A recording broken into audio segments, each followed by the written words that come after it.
like to invite up our panelists, Michael Cohen from Microsoft Research. Give a round of applause. Paul Green, Algolux, and Ramesh from MIT. Come on up, and we'll head over here. We're going to have a 35-minute conversation, and we're going to have 5 minutes. The last 5 minutes will be questions from all of you, and there'll be mics in the audience. Hi, guys. Hello. Hi. Hi. So Microsoft from Seattle, Toronto, Canada? Montreal, sorry, Canada, and MIT, Boston. And I don't know where I live. I live on a plane, typically.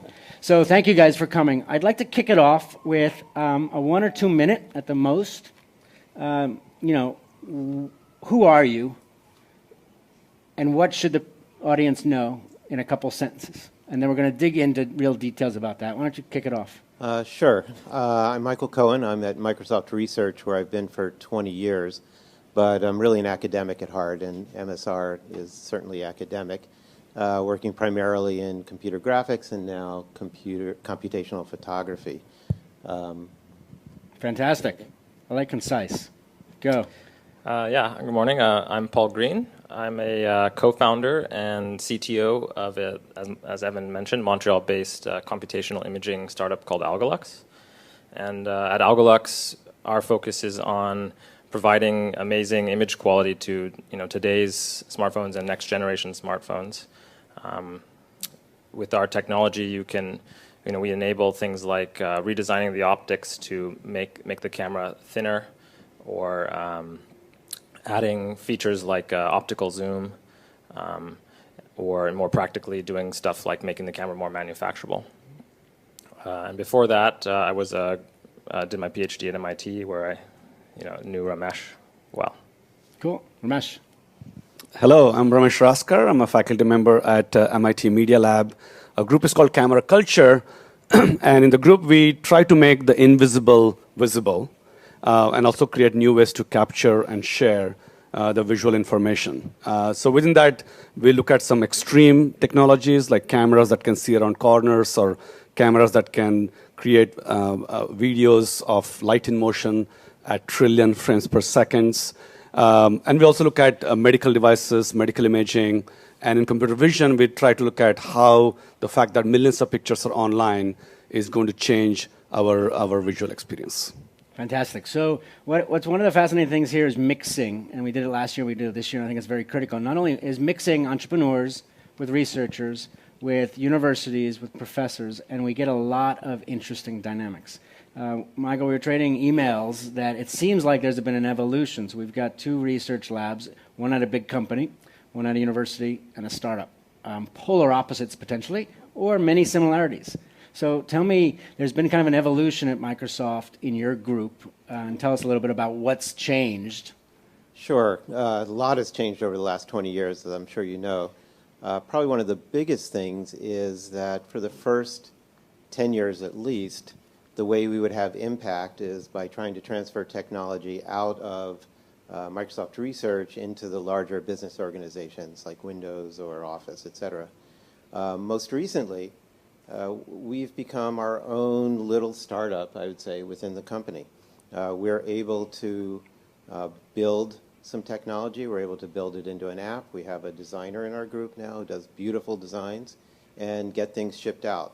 So I don't know if any of you saw last week, we shipped out the Hyperlapse app on Android phones, on Windows phones, on the desktop, and actually a cloud service offering all around one vertical with our team, which is about 8 to 10 people, within a company of 100,000.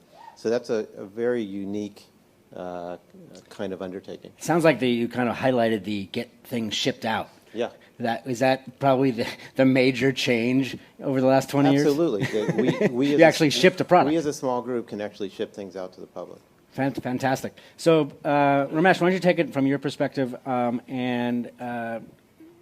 is it similar, different from the lab that Michael works and the projects that you're doing? You've got tons of fascinating projects, but how does the structure work, and how do you choose which projects to work on?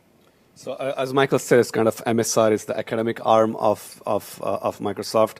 I consider Media Lab as kind of the industry arm of MIT, because we work with 80 Fortune 500 companies who are our main sponsors. So we are very close to the real world action. So as much as we do very fundamental and theoretical research at the Media Lab, we are also very, very close to the passion of getting ideas out there in the real world. And so, right from e-ink that you see in Amazon Kindle to technologies that are far out there, including many visual technologies, are outputs of the Media Lab. So, Paul, how are you different from that? Well, obviously it's a little obvious, but give me you used to be at MIT. So what's Well, obviously our mandate is a lot different. It's to, we're a startup, we need to sell these things as opposed to make money, as opposed to doing, interesting, head in the clouds kind of research, big ideas. I mean, we still try and do something that have that background, of course. But that's interesting because when I would say this panel, maybe not in this audience as much, but if we had a survey of the world and asked them what computational photography was, they would say you're doing something far out there. And it sounds like, unrealistic. But for us, it's exciting and it's real. So give us an example of more details of what you're actually going to ship to the extent that you can. So, I said we're focused on providing amazing image quality, and that's really what the end goal is. We realized pretty early that it's really hard to sell image quality alone. There needs to be some business case around it, and something that the OEMs and the camera module makers really latched onto was the idea of yield. And so, what we're going to ship is basically software that can make the modules more manufacturable. So you're not making hardware; it's just software. Just software, and it's really tightly integrated, of course. So for a little foundation, in one sentence, each of you, define computational photography and video. Sure. I'm going to do two mantras. Yeah, come on. One of them that repeated for the last 10 years is capture, edit, share, and view is a single experience. And it's very hard to wrap our heads around that. I think people begin to accept that, but you really need those four things in a single user-consumer experience. I'd say you know it when you see it. It's kind of, but I view it as sort of the intersection of a lot of other areas like computer vision, optics, signal processing, image processing, machine learning. Okay. So till about 2005, we thought computational photography is about creating completely new form factors like thin cameras, a compact flash that can be used as a studio light, or new experiences like Harry Potter-like photo frames, or creating impossible photos, pictures that can see around corners, or pictures that feel like frozen in time, although the time was at different scales. And somehow we lost that dream of computational photography as we defined 10 years ago. And most of us have been busy for the last 10 years just making the damn camera phone do slightly better.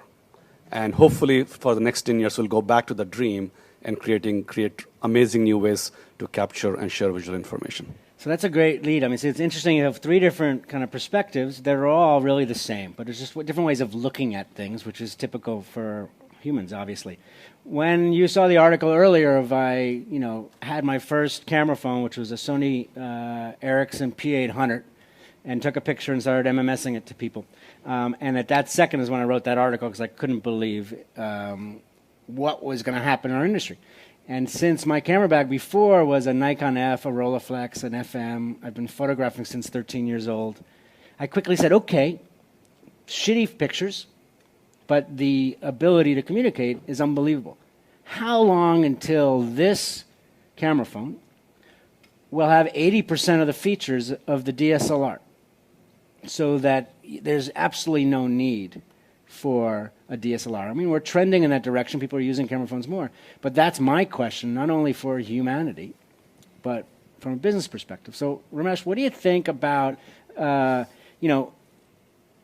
how long, let's say 80%, okay? And the reality is that majority of people that photograph only use 1% of the features on their DSLR, so it really it's irrelevant. Right. But the computation, the quality, the output, the quality output, how long is it going to take us to have a camera phone that's the same size, not one of these jumbo crap, same size as a phone?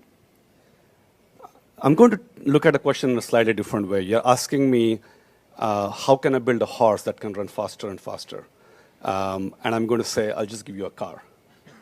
And instead of calling a car a horseless carriage, I think we have to change the conversation now and forget about the SLR the way we forgot about LP records and get into a completely new domain if you have to bring in a revolution in computational photography. So you talked about connectivity as being a very important aspect, which SLR, frankly, didn't care about. And if you look at today's generation, I would say parameters that we thought are very important, like depth of field or bokeh or megapixels, are completely irrelevant. Even post-capture control, which is manipulation of RAW and so on, are somewhat irrelevant. So I think we have to really change the question. And instead of saying 80% of SLR, can we say 10x better visual experience with new technologies? Then what?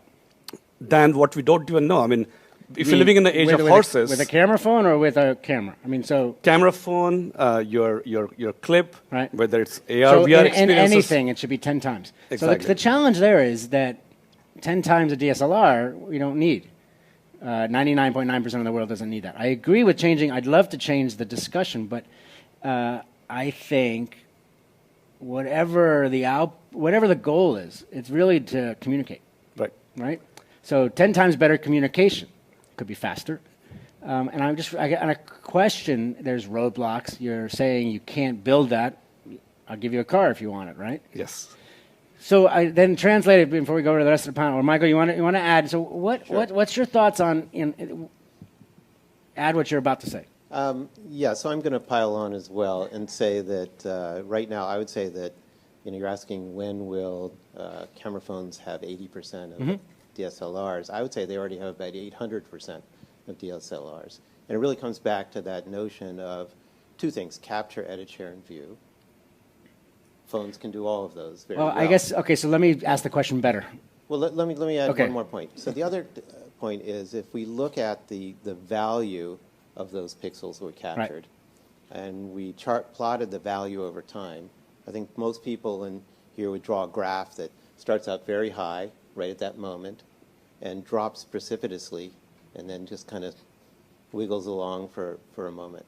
And so if those pixels have 99% of their value in the first 5 minutes these days, again, the DSLR is not the place to capture those pixels.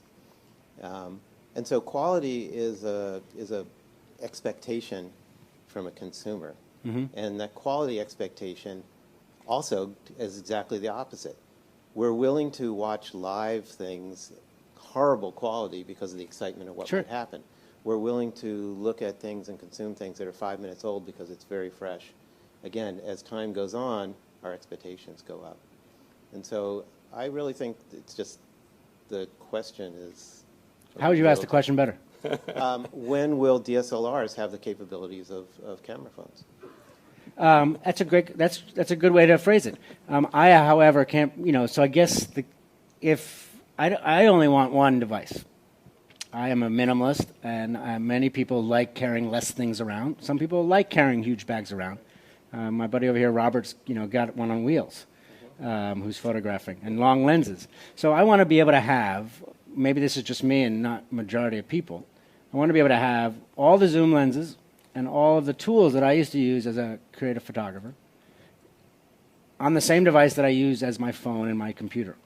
It's my desktop, my portable computer is also my high-end camera with the quality of that. So when will he be using a camera phone to replace that? Ever? Paul? I don't think so. Okay. Well, I think it's going to be a while. I mean, there are sort of inherent advantages to that form factor that it's very hard to overcome in the cell phone. But, I mean, there's some startups even today that are making some buzz. You highlighted one, Lynx, that was bought by Apple. There's a couple others, Pelican and Core Photonics and Light is making some noise that are going in that direction. But, I mean, as they both said, I think the question is a bit the problem, I guess. Okay, so... You didn't expect that from the academics, right? We are making a business case as opposed to a research case now. Actually, so I disagree with that. You might be asking that case, but I guarantee within 10, 15, or 20 years, whatever it is, that my view is that 80% of the potential quality output and features to do zoom and all the other features will be in my camera phone. And I will not need another camera. I might want another camera or another car or another horse. I might want to hold a different form factor. And all those things are right. But I disagree that it's not going to happen. It's just a matter of when. So I'll try to answer your question a little more directly. It's fundamentally is counting photons. Okay. And you're kind of asking when will this little device be able to capture as many photons as this big device, ostensibly in the same amount of time. Mm-hmm. And the answer to that is maybe never. Okay. But computation can do a lot for you. And as we saw in the last keynote, and as I'm sure we'll see again, by combining not just this instant, but maybe a little piece of time that I can capture over, or combining the gazillion photos out on the internet, I'll be able to do that. So I'll be able to take a picture of my family in front of the Eiffel Tower on a horrible, miserable, misty day, and it'll come out like a beautiful, clear day that I wish I was there on. Right. Is that better than a DSLR? I don't know. That's a good question. I don't know if it is, but I guess for the use case that I mentioned of having one device that's as good as that, and there's nobody saying, well, you don't need anything else. I think that's potential. I was just going to add, I mean, the phone is a very constrained device in terms of computation and power. Right. And the problem is that a lot of people just don't care that much about image quality, or like they can't detect it, right? So it's, you look at some of the Nokia phones that came out, they were actually pretty good cameras, but they weren't commercially successful. So I think that was less the camera and more the rest of the operating system. Sure. But that's just my opinion. So it brings me to a point. You sent me a great kind of synopsis of a speech you did recently, and it relates to the photons. It's superhuman vision hacking physics, which relates to, I don't know how it's going to be done. I don't know. I don't really understand photons. I know what the word means, but so that's why I'm happy to have you guys here and have this discussion. And hopefully it's interesting for the rest. We'll have questions in about 10 minutes, or if anybody raises their hand for questions, it's interactive. Hopefully don't be shy. So tell us, so hacking physics sounds very similar to directionally what Michael was saying. Well, maybe we could one day do something like that. Is that what you're talking about, or something different? Yeah. It goes back to the question you asked about, SLR-like. And, what we have been doing right now is I would call pixel hacking. And we have been trying to take the camera phone and make it look like it's an SLR. But I think our ultimate goal has to be kind of superhuman experience. When Michael talks about being able to see through fog, or when I talk about being able to see around corners, or Roger, by the way, I don't know if you realized, but he had big gear taking our pictures, and then he took out his iPhone and created a panorama. So Robert, that's why I gave him a thumbs up. I think he was giving his own vote on which one, which one he likes. Exactly. Yeah. And so to get there, I think pixel hacking is not going to take us to this superhuman photography, superhuman experiences. And we have to start doing some photon hacking to get there. And photons, of course, means particles of light. And we have to start thinking about the 4 standard elements that we, of course, have in a camera, which is optics, sensors, processing, and illumination. And all of them involve photons in certain ways. Of course, the processing is more on the electrons and bits. And we have to think about them at the time of capture. So we can't just say, let's capture good raw and do everything post-capture. We have to do certain things at the time of capture and so on.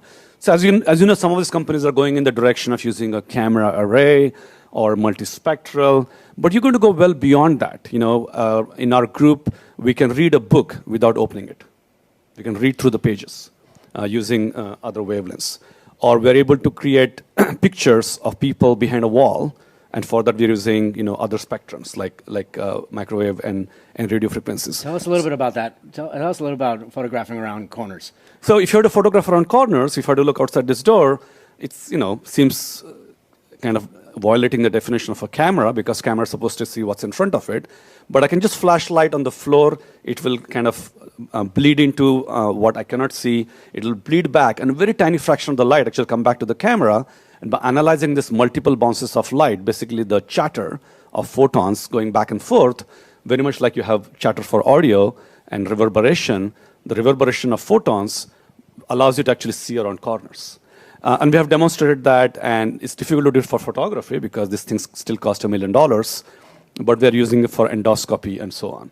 And the same thing with seeing through walls. We're able to use radio frequency signals to create full shapes of people that are completely behind walls. Now, how will that play as photography? It's not an SLR-like experience. It's going to be a very unique experience where you'll be able to see things that are superhuman, literally. Yeah. No, and I think for when we watch the movies with superheroes, they always show imagery that looks like something an average person can understand.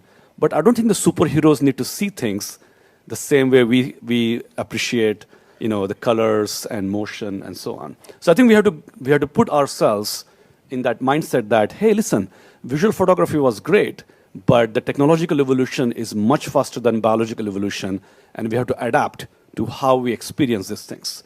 And I think when phones came around, telephones, we understood that we can talk to somebody who's across the ocean. And I think when it comes to photography, we are still stuck in the world that I need to see a picture that's in front of me. I totally agree, and I love separating those two things. One was just a use case about that, and I didn't mean it to be the whole panel.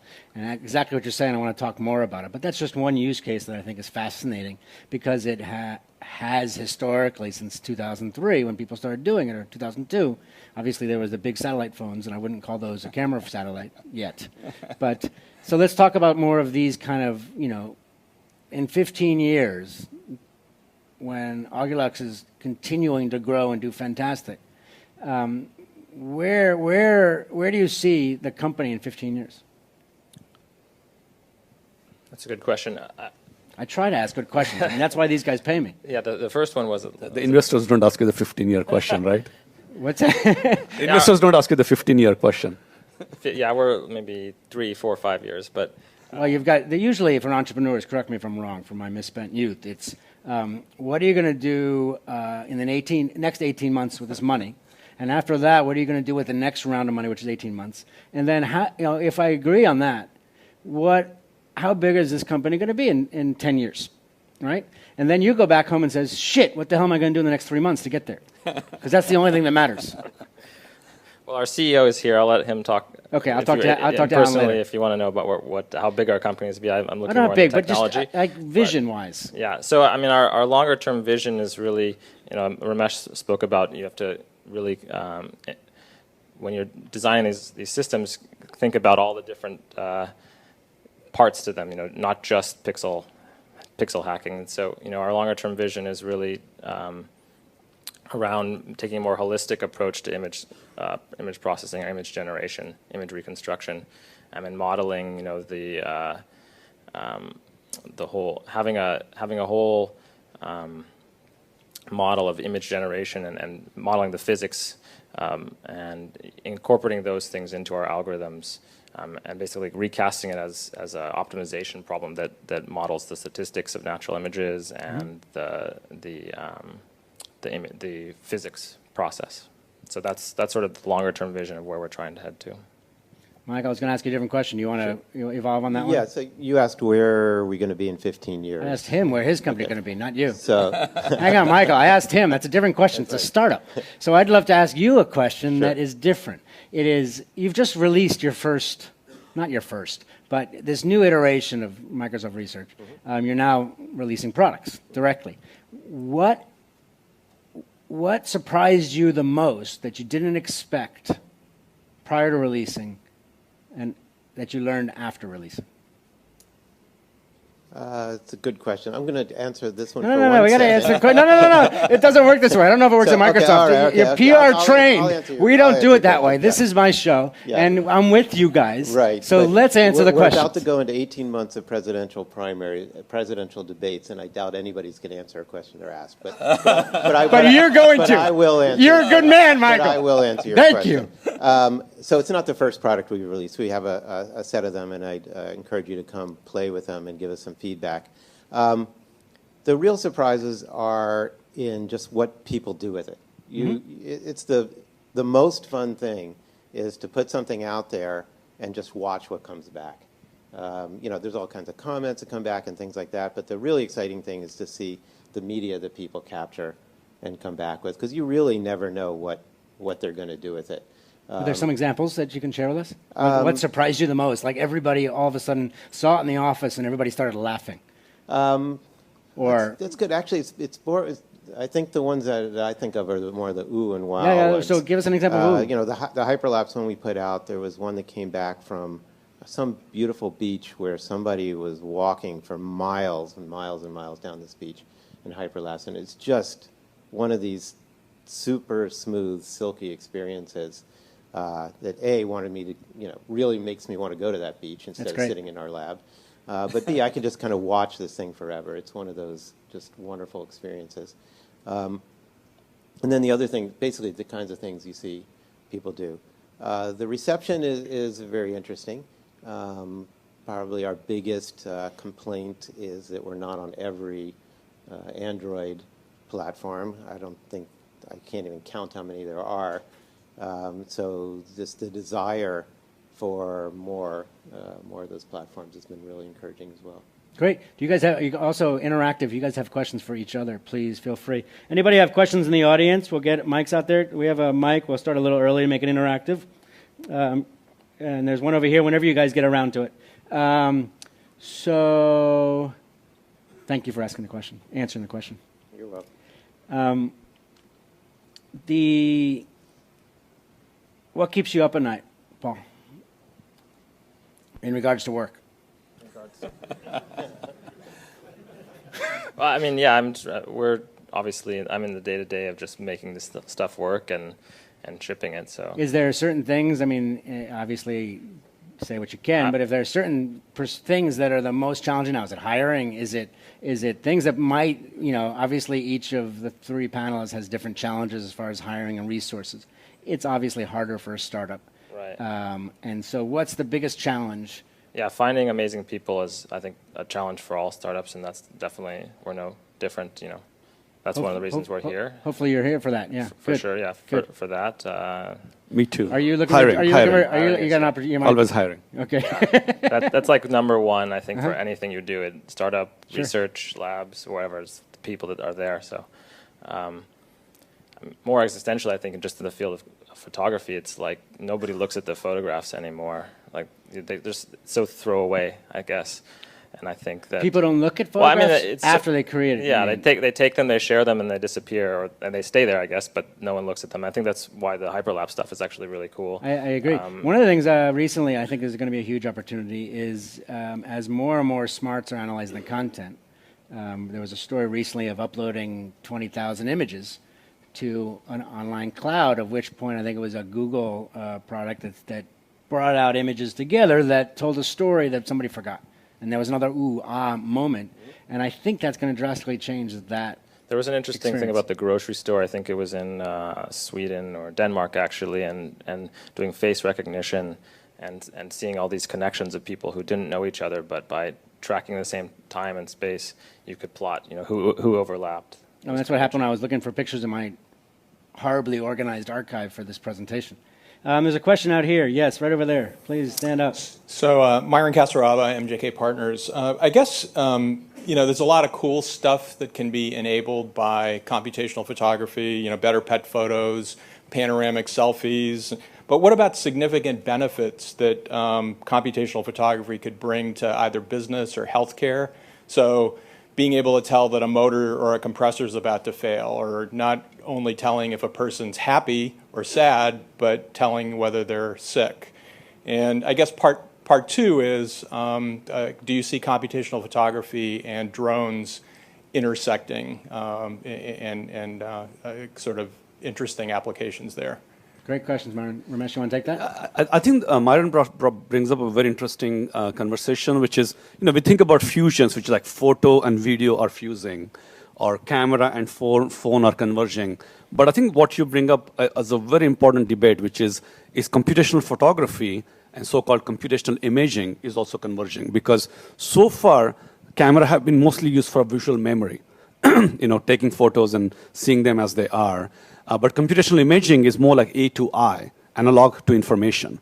And the goal eventually is not about pixels or photos, but actually some kind of information, like you're talking about the motor or health condition and so on.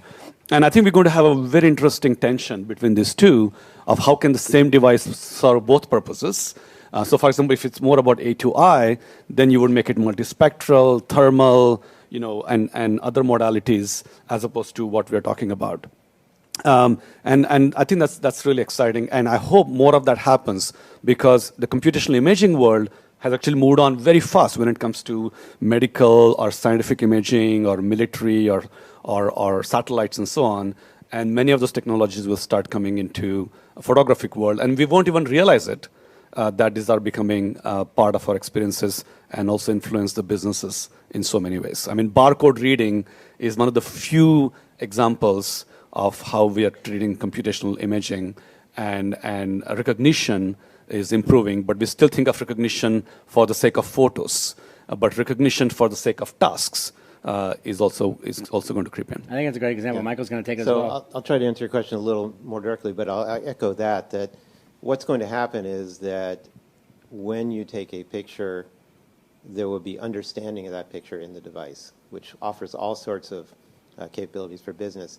On your point about health, we saw the work that came out of MIT where you can take a video and actually see somebody's pulse rate by exaggerating the change in color. Many of you probably saw that. It's an amazing thing that we can actually watch and see somebody's heart rate just by watching a video. The next step is by watching that pulse happening in your hand versus your face, literally the delay in time, the phase difference between the pulse in your hand and the face and the pulse in your face will tell you their blood pressure. And it just continues from there. So I think there's an amazing abilities for computational photography, plus understanding, et cetera, to help out in both business. And I think health is a really, really exciting area right now. Totally agree. We're going to have a couple companies tomorrow, Zebra Imaging and a bunch of others, talk about the medical side, the business applications, also satellite imaging. But you bring up an interesting point in talking about what's the discussion, Ramesh, and I think I could improve my semantic use of images. And not images, that's funny, words. When I think of photography, I think of anything visual. But you're bringing up a point is photography might be, correct me if I'm wrong, photography might be when you take or make a picture, depending on how you say it. And imaging might be anything that's not personal capture. Is that the way you define it? I mean, the way it typically distinguishes computational photography is about creating a photo or a video and typically consumed by humans. Okay. And computational imaging is understanding or information from those images, and output may or may not be a photo. Right, okay. So the computational, but when you say imaging and photography, just those two words, are they the same or they're different in your mind? I think imaging and photography can be confused, but computational imaging and computational photography are different. It's just semantics. Yeah, no, I know, but I'm just trying to understand because I want to make sure it's clear for the audience, because if I'm having this trouble, I'm sure others might be having. Question in the back, great. Hi there. Yeah, Julian Green from Google. What do you think will be the next sensors added to camera phones? I mean, I think there's a lot of really cool stuff happening with time-of-flight sensors.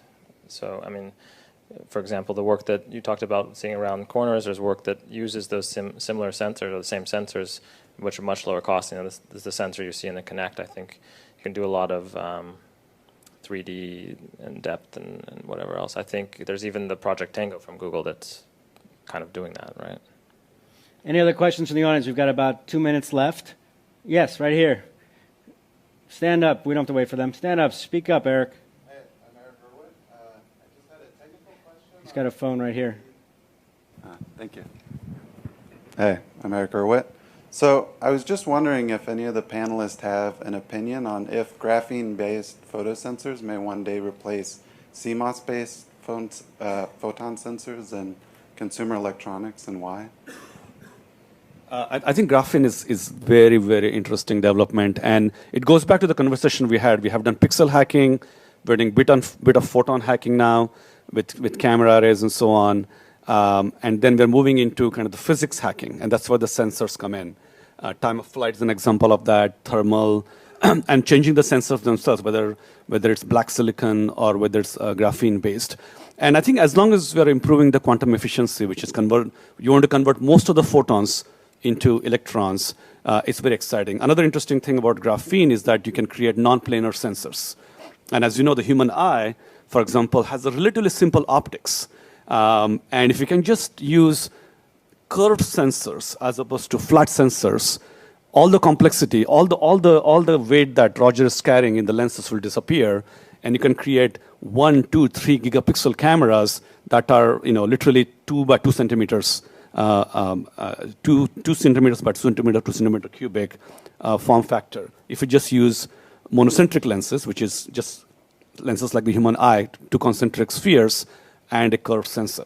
So I think all the sensor technologies are going to change that. And right now, you should invest in Paul's company, because he's solving some of those problems. But very soon, I would say 15 years timeline, we will see new types of silicon, new types of graphene that create curved sensors. So this is great. We're out of time, but I want to end it on, we could talk for hours here, but we've got another 80 or 70 people, and hopefully in the end we'll have more interaction to learn more and spend more time during the breaks. And the closer is, we talk about different use cases, personal, business, different kind of opportunities. What's the one use case or scenario or ooh-ah, however we want to define it, that you can't wait to happen? You don't know when, you don't have to say when, but you can't wait for this to happen in regards to computational imaging. Ready? Who's ready? Come on. Who's ready? That's a tough question. I didn't send that in the email. Go ahead, Paul. Go ahead. I like asking tough questions. Some of them have to be surprises. It's not a political campaign. Yeah. This was the age of information technology, and the next revolution, I guess, is biology, biotech. So maybe bionics, when you can integrate and become superhuman, as Ramesh is. Is that going to happen in our lifetime? I think so. Okay. Yeah. Great. I mean, you want to go, Michael? Yeah, very short term, Sure. I would say it is being able to really tell my story very efficiently and with just the wonderful design that goes into carefully crafted stories. Okay. Do that automatically. Great. Ramesh? Yeah, superhuman experience. We really want to see the world like we haven't even imagined. And the movies, as I said, are showing superheroes how they would see it. And whether they start with Harry Potter-like photo frames that I can really appreciate, changing viewpoint and lighting and seeing the future, or at the other extreme, it creates deep emotional connections with people across the world, especially cultures we don't understand. So that may reduce some of the anxiety and tensions to empathy that will allow me to learn completely new things. Fantastic. I can't wait for my Retina camera. I just made a picture of all you guys. Thank you very much for the conversation, guys. Great. Thank you Much appreciate it.